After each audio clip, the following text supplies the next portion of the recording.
Edix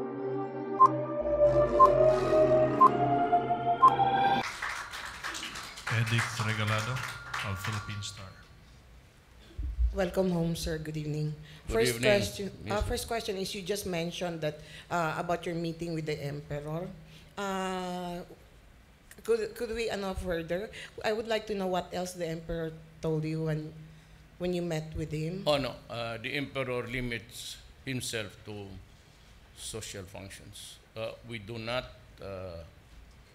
talk about policy of governments and even in matters of governmental concern on both sides.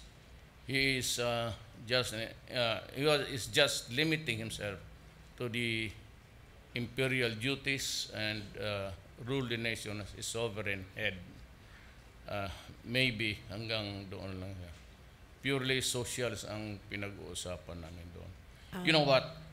I have been to many places and palaces of great leaders and people. This is the first time na nakita ko pinakasimpleng palasyo. It's trees surround the palace, but it is just a small place. And even his yung sala niya, the receiving room, wala kang makitang picture. It's really a bland thing actually. And he lives very simply.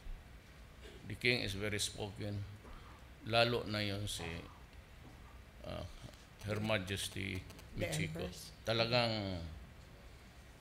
extra yung ano nila, yung deportment really parang ano talaga, befitting the title of Majesty. So yun lang ang pinag-usapan namin. Hindi naman siya nagtanong sa iyo. So hindi na rin ako Hindi, nagsalita. sir. Di pa kami kilala, sir. Ayan, ang problema dyan. So the next question. The next question is this, sir. Come next week or the week after next, you're going to relinquish, to turn over the chairmanship of the Asian chairmanship. My question is, after 1 year being chairman, what do you think were the strengths or the weaknesses, or what do you think are the areas that ASEAN has still to improve? Well, everybody's dream, young leaders, is really to come up with a cohesive partnership with all.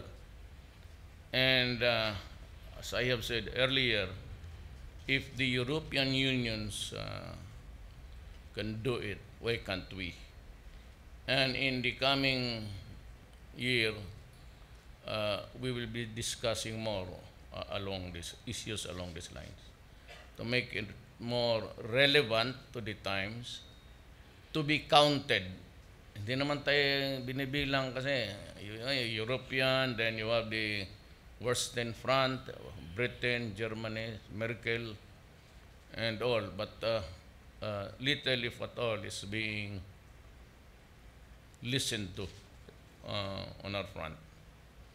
Maybe this time or in the succeeding years, in the fullness of God's time, since the world is now veering to the Easternization of the world. It's coming, it's just around the corner. And wag lang sana magkagulo. Wag lang mo it's called miscalculation kasi. Pag wala lang nangyari ganon, we are on our way to more faster development. Maybe maabutan pa sa generation natin. Sir, But yung infrastructure, they want it finished also immediately.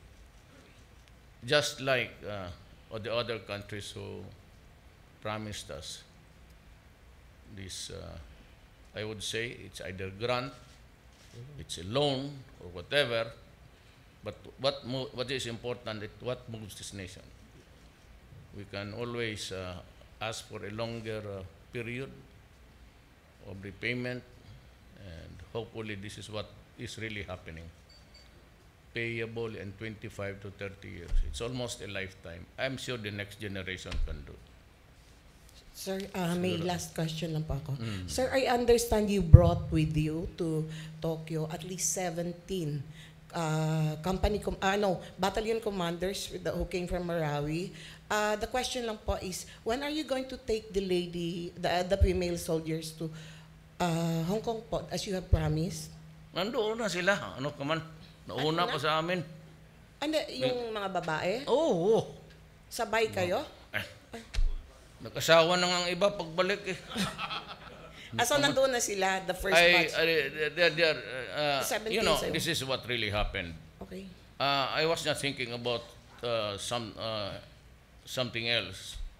Somebody, but sabihin ko na lang, and it should really be made public, it was Cebu Pacific who answered for. Nung nalaman niya na sabi ko, sabi niya, sige, iyon na lang ang baon pati hotel.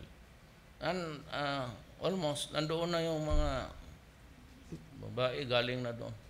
Okay. So the 17, kasabay mo ngayon din? Hindi, yung kasabay ko nga really the top commanders ng ano. I just invited them for a respite. Yes. Hindi naman lang kailangan punta ng Hong Kong kasama yung mga babae. Naloko na. Wala man silang magawain doon. For ladies lang yun, a chance to visit Hong Kong for those who have not been there. But itong sila, I just brought them to unwind. At least may sila, panahon mag-sightseeing. Okay. Thank you, sir. You're welcome, always. As always. For sure. Yes, sir. Pati yan siya sa likod. Ruth On deck. Dumandan of Radyo Pilipinas. Hi, Mayor. Good evening. Sorry to ask this question, President, because Leila de Lima, in her statement, instead of going after imagined and fictitious drug lords, why not investigate Davao Paulo and Attorney Mans Carpio? Hindi ko makakuha lahat yan. I know half of but what is really the diretso ko na lang. Yes, sir. Why not investigate Paulo and Attorney Mans Carpio? Na sila naman daw yung mga drug lords. Who would believe me if I investigate my son and my son-in-law? Ikaw, can you investigate your mother or father? I leave it to the independent agencies, just the human rights, which are making all the noise, and you have the NBI. I said, magtanong ka ng member dito, I do not talk privately with my secretaries. I do not even call them, not once. And I leave everybody to decide what is right for this country. If they are really guilty, then so be it. Diba sinabi ko na sa inyo nung mayor ako, anong order ko sa police? Barilin ninyo kasi anak ko. At that statement remains. Barilin mo. Pag nagamit ng droga o nakahawak ng droga, barilin mo. Extra judicial killing, if you want. And I can understand. Wala akong posta ko when I said I cast my future in my presidency. Hindi ako magpakorne. Kita mo mga cabinet members, kaibigan ko lahat.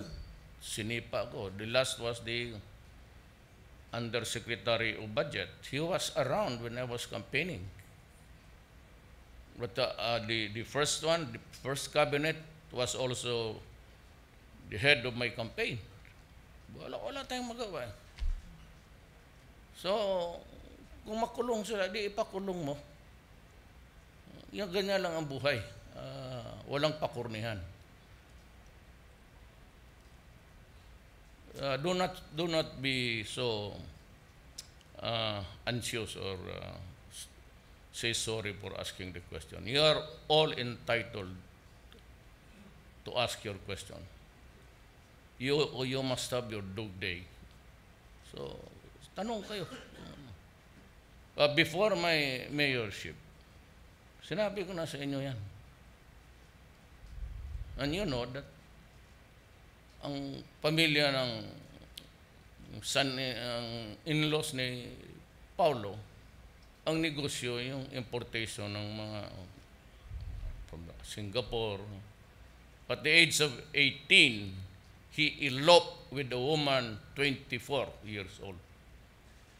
So he had to join the family of the lady and to help the business. Kaya he is a regular feature doon yan. Noon yan. That started. Kayong mga taga Davao, alam ninyo yan. It is benefit of the rest of the nation. The reason why he is there because dyan siya, hindi mo natin magkatapos pag-aral eh. So natuto siyang magdegosyo. At 18 years old, he had to work for the family of his wife. Does that... Yes, Mayor. Thank you po. next time, do not be apologetic about it. Baka init yung ulo, Mayor. Wala, malamig ang biyahe. Yes. Malamig ang ulo. Malamig ang Japan. Okay, second question, Mayor. Mayor Inday is created a local peace body whose task is to hold a localized peace talks with the CPP and Look, I am addressing myself to all the soldiers of the New People's Army. Mag-surrender na lang kayo ngayon at ibaba ninyo inyong baril o isurrender ninyo. At sabi ko, may trabaho kayo naghihintay at I am building all throughout the country almost 5,000 sa National Housing Authority. Kayo ngayong sa military sa Bulacan at inagaw ng mga tao, sabi ko na lang sa the armed forces and the police, pagpasidyahan na lang ninyo ako. Hindi naman natin pwedeng awayin yung mga mahirap. Kung may bahay yan, hindi na mangagaw yan. And so, since we are in the service of the Republic, I hope you can sacrifice a little bit. Just wait, but I will build you as except for yung wounded sa, lalo na yung permanently, they will have their houses built at once. And I am releasing 500 million rather, pesos for yung medisina nila. Ayaw ko magdaan na maraming dokumento. Ayaw ko yung bidding. Bigay ko na lang yan dyan sa, that lowest bid is bullshit. That what was us pulling our country down ever since. Every generation or government, administration has had its share of corruption in their budget. Always yan. Hanggang ngayon dito. Kaya ako pinatalsi ko nung sa budget. He was screwing government, Mabuti na lang, hindi ko sa hinulog doon sa totoo lang. Gusto kong tadyakan dyan sa agdanan. Yun ang makainit ng ulo ko. So are you supporting, Mayor, the localized peace talks? Yes. Kaya mag-surrender kayo lahat. Wala naman talagang mangyari. 50 years in the making, then you are another 50 years. We can talk continuously with the left. I am not about ready to give up everything and anything in the altar of peace for our country. Wala akong ano dyan. I do not fight them with money or I'm just saying na kung mag-surrender kayo, ayaw na ninyo gusto ng patayan or pumatay ng kapwa mo Pilipino, mag-surrender ka na, bigyan kita ng bahay, automatic, at bigyan kita ng trabaho. Pero magtrabaho kayo. This is not an honorarium thing. You have to work for it. Thank you, Mayor. Total, sundalo, trabaho ka man rin. Patay ka pa. Arnel Cortez of Super Radyo Davao. Mayong gabi, Mayor. Ayong gabi. Sinabi po ni PM Abe na tutulong ang Japan sa pagpapatupad ng medium at long-term action plans sa illegal drug countermeasure. Tatanong ko lang po, how exactly will they execute it and paano po ito mararamdaman ng mga Pilipino? Would it be more killing? I am trying to gauge the situation. PDEA has a very limited human resource. The warm bodies there. Kung totoo yung sinasabi nila na it can improve the overall picture ng law and order kung wala ang police, tingnan natin. If it's worsen, tignan natin. Then, sabihin ko, mag-petition muna tayo doon sa human rights kung anong magagawa nila.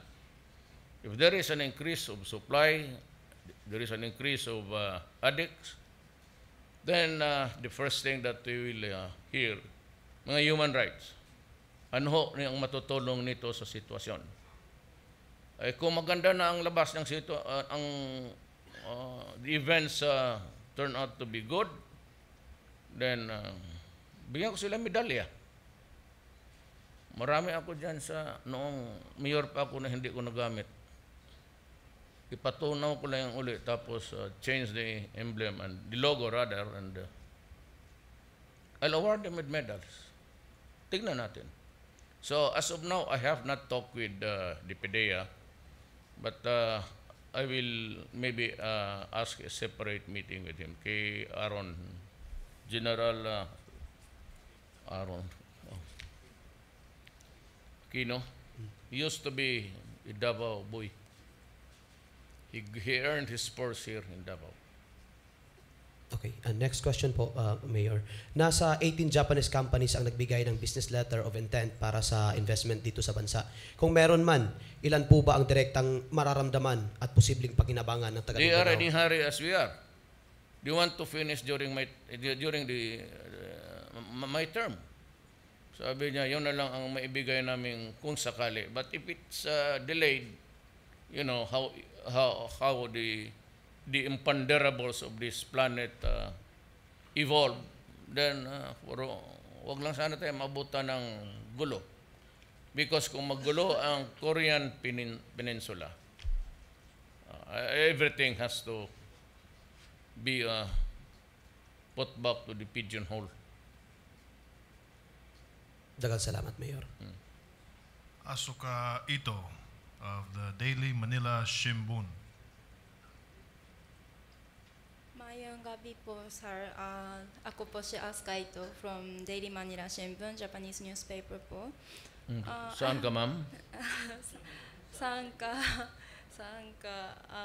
Daily Manila Shimbun, it's Japanese newspaper. Akala ko based in taga Bulacan nga. Taga Tokyo. Your place is good, very nice. Thank you so much, sir. I have two questions. First, I would like to ask you, what did you feel when the Majesty, the Emperor, recalled the precious victim of Filipino victim of World War II?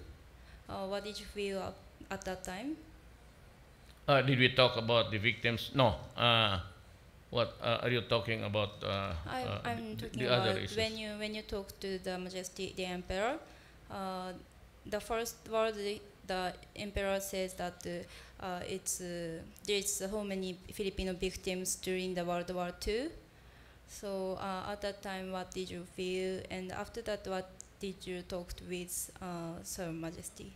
No, we restored our normal relations with Japan about in 1950, long time, 58, about almost a little over 1 year. All the issues there connected with the war are water under the bridge. Okay. It's not being even discussed in polite company. Okay, sir. Next question is that is there any possibility that the Japanese defense forces join the Marawi rehabilitation in the fields? No, I do not think that they're sending soldiers, the Japan Defense Forces. No, it's the military arm of your government, and I do not think that your constitution would allow that thing to happen. How about we are very satisfied with the Japanese experts and technicians. They are all good. is there any planning join joint training or joint drill between Philippines and Japan? Maybe Coast Guard. The Coast Guard here is purely civilian. It belongs to the Department of Transportation.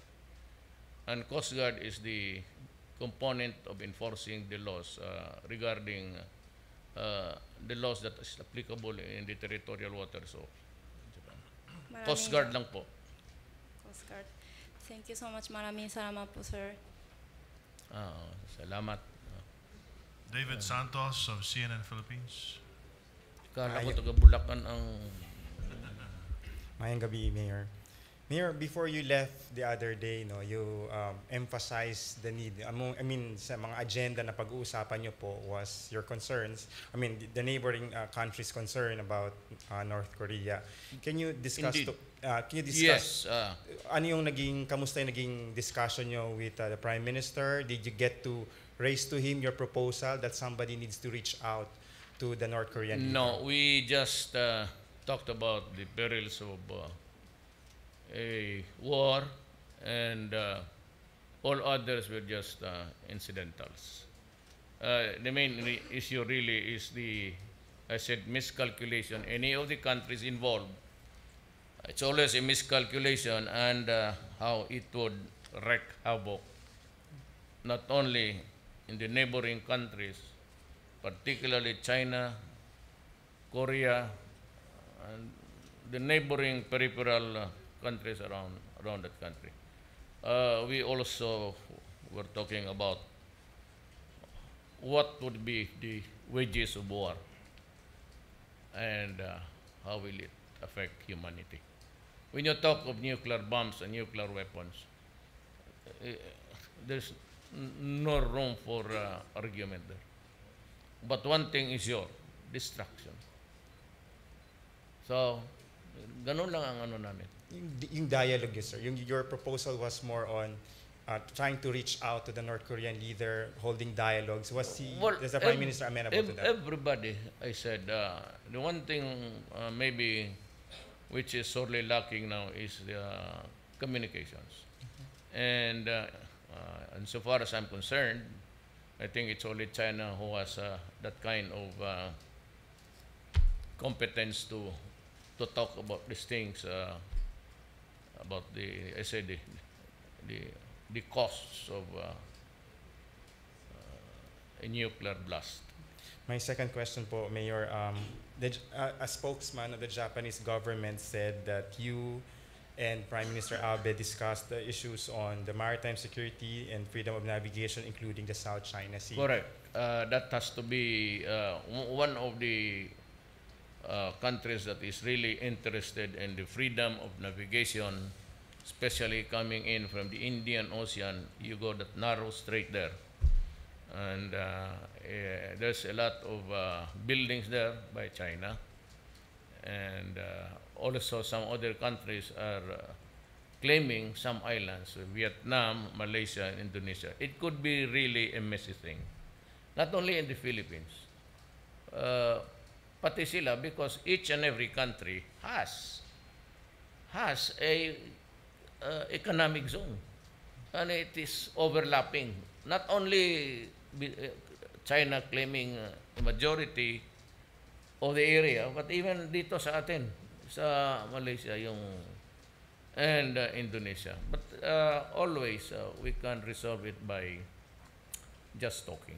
Anong concerns po ni Prime Minister, sir, considering that vis-a-vis with you've been pushing for warmer relations with China, ano po yung namang concerns po na nire-raise ni Prime In the Minister? meantime that we are not really prepared just about anything except to talk, let us just talk.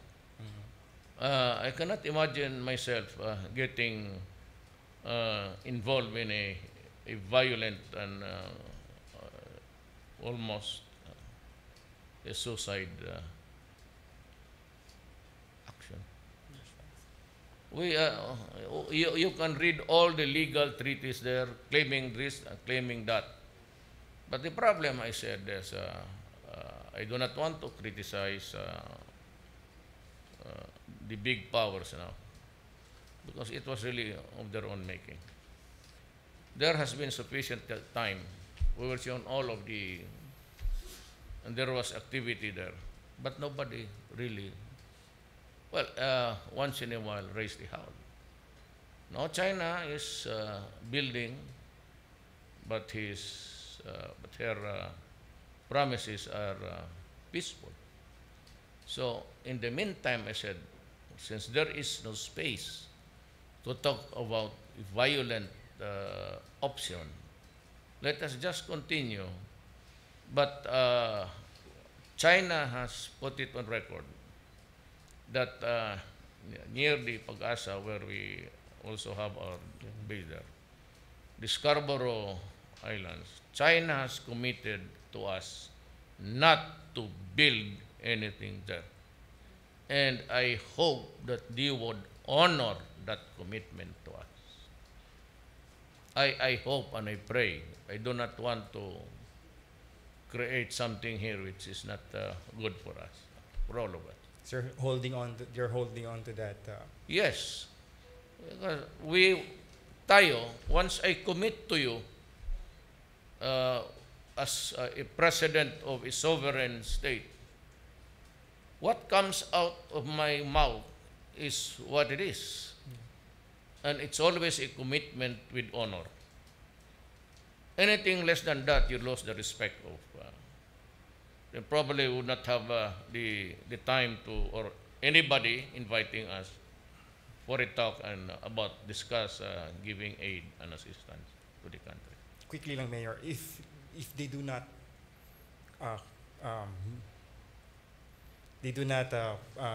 hindi nila tutuparin yung kanilang gaging commitment, what will happen? Then I will send you to go there and demand compliance. That's seriously, Mayor. There's no other way around except to give it to people who are speculating. I am not speculating. I am using the gray matter between my ears. And I said, I have a plan. And someday, if I make it public, I hope you'll join me. But if your impatience suggests otherwise, then I can always take you in government and maybe clothe you with an envoy status and go there and argue. And ask him, what will you do to the Philippines if you reverse your decision to honor? It's not for me to say. It's them for that question should be answered by them. Not by me. Klaro na ako dito. Wala naman akong inagaw. Basta ito akin. Then near Scarborough Shore. That was about it. That was the fundamental issue at that time. Now that there's construction everywhere, well, I said for lack of space in time and whatever, I said, China is also helping us. So it's not because we are not ready to lose it, but because I said the reality is on the ground is far different. But there will be a time. And I assure you that I said during my term, na magtanong ako what is really in store for us all. I hope we will reach that stage. And China is a good listener. Okay? Akan salamat. Thank you. Thank you, Mr. President, members of the press. Thank you so much. Oh, ano? Bakit? Meron pa dagdag? Sige, tanong kayo. Anybody wants to... saan galing to? Vina Araneta. Hi, sir. ABS, CBN. Sabi ko nga. Good morning. Good evening, Mr. President. Mr. President, last October 23, Mayor Sara Duterte launched Tapang at Malasakit Alliance to unite the Filipinos. Many are saying na pantapat daw po yun sa tindig Pilipinas, and many are speculating na nagpaparamdam na siya for 2019 elections. But of course, sabi niya she will run for Congress. But sa mga appearances niya lately, like in Malita, Davao Occidental, ang introduction sa kanya is the next president. Wala ka pala niyan. Storya Yes wala po. niya.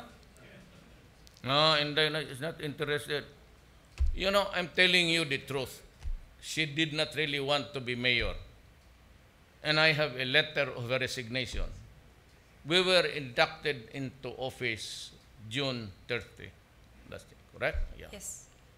Alam mo, July 1, dumating na sa table ko that she was resigning from the mayorship because of blah, blah, blah, blah, blah. And I had to fly back. And it was a very agonizing moment for me. And ayaw talaga eh. And sabi ko, well, alam mo, if we are elected, it's really the voice of the people asking us to. Total election naman to. And if you are the winner with the huge majority, then you can say that the voice of the people is the voice of God. So, sabi ko, you have to honor it because I did not start it. It was my father who became governor, and later on, in between the years, they were foisting my candidacy. At one election, local, pinapatanong ako ni Don Antonio Florendo if I can run for the locals. My mother gave me a ticket and said, go to Manila and get lost there. Do not ever, ever enter politics. Then, hindi ko naman talaga. Dumating ang EDSA. Then pinilit nila akong mag-resign as prosecutor. Sinabi ko, okay. Buhay pa naman yan sila hanggang ngayon. Sinabi ko, okay, pero pagkatapos nitong 1 year, kung maaari lang, gusto ko lang mag-judge. Kasi malaki ang sweldo, kunti makapag-aral ang mga anak ko sa Manila kasi gusto nila doon mag-aral. And the opportunity was there. You know why? They come on. Dahil gusto ko yung mga anak ko makapag-aral ng gusto nila, magandang edukasyon. Ito si Paulo, yung said, he charted his own course. Ito namang bunso, hindi ko naman artista pala ang gusto. Babae. Let us respect her choice. Ako naman, I forgot to, itong kay Inday na local initiative. Yes. I am encouraging her. And to the new People's Army, do not take it so badly. Wala naman pilitan to eh. Yung gusto lang magpahinga. If you're tired killing another human being, you're always invited to go back mainstream. Balik kayo dito at alagaan ko kayo. And eventually, just to prepare you for the entry into the main line of society. Mainstream rather. Reaction niyo lang po, Mr. President, dun sa Tapang at Malasakit Alliance. Sino? Ang tinatanong niyan, si Inday ako. Kayo po, yung sa inorganize niya na alliance. Asking also the opposition to she said it very clear that she was hurt by yung alam mo na pati yung kapatid niya. Alam mo niya hindi totoo. Matagal maumayor dito. Kailan pa niya ako nakita and I said except for Trillanes, anybody can come here and I will authorize you to take a peep into my pero huwag mo akong gawing uto-uto. Ito talaga ako mayroon na ako nandiyan. Mabait niya gamitin. I executed that waiver before the elections to meet the challenge of sabi maraming pera. Nagbigay na ako, sabi, expiry. Wala expiry yan. At ibigay ko sa iyo yung bukas. At tawagan ni, he was my lawyer, Attorney Panelo. Tawagan niya.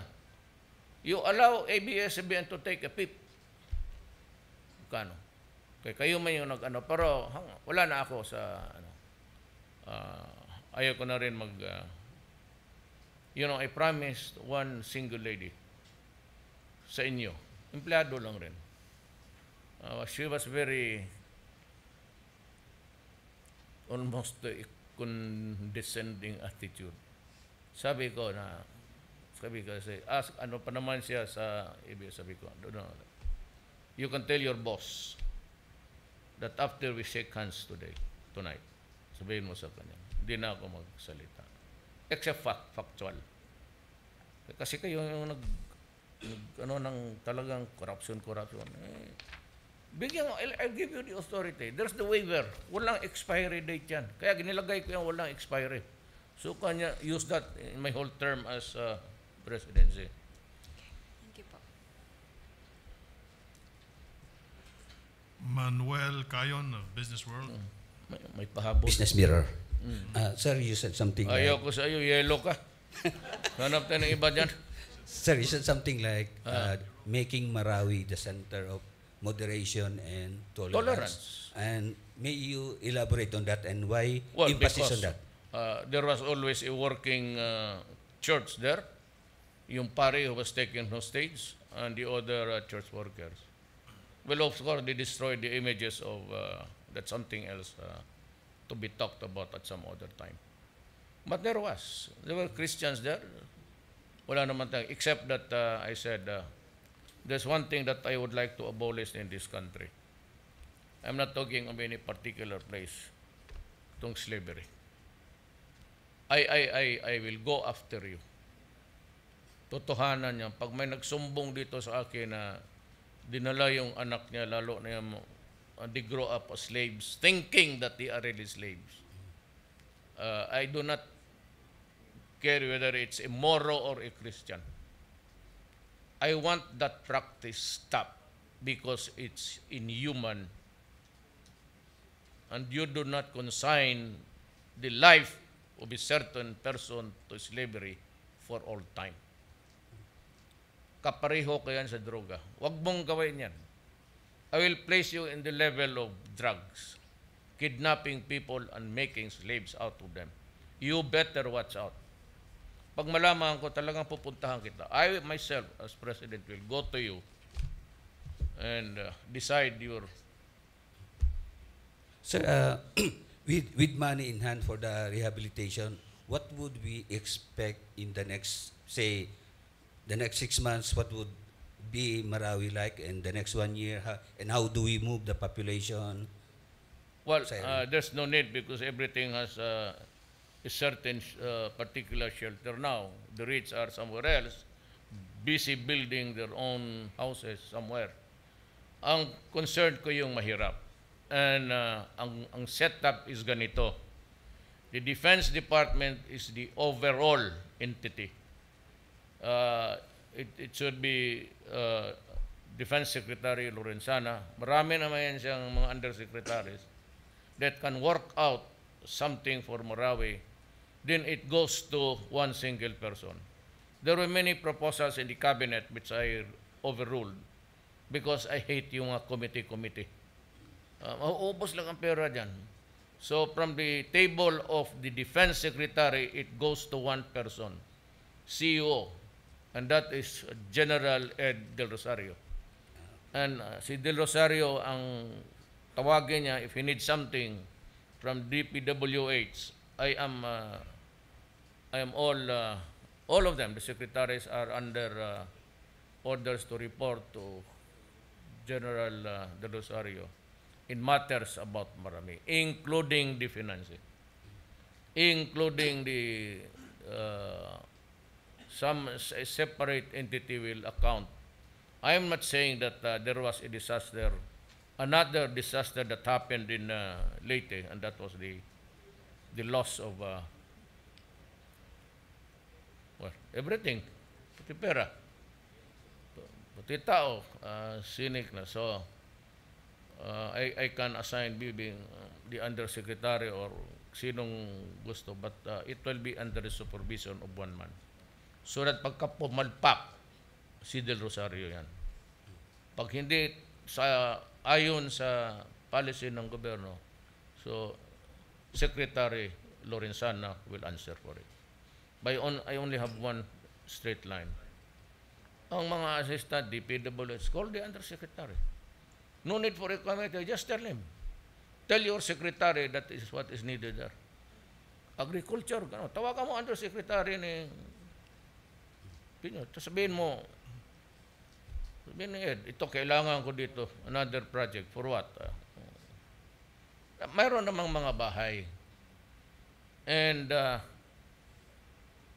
I have some announcements to give Monday after the cabinet meeting. I will just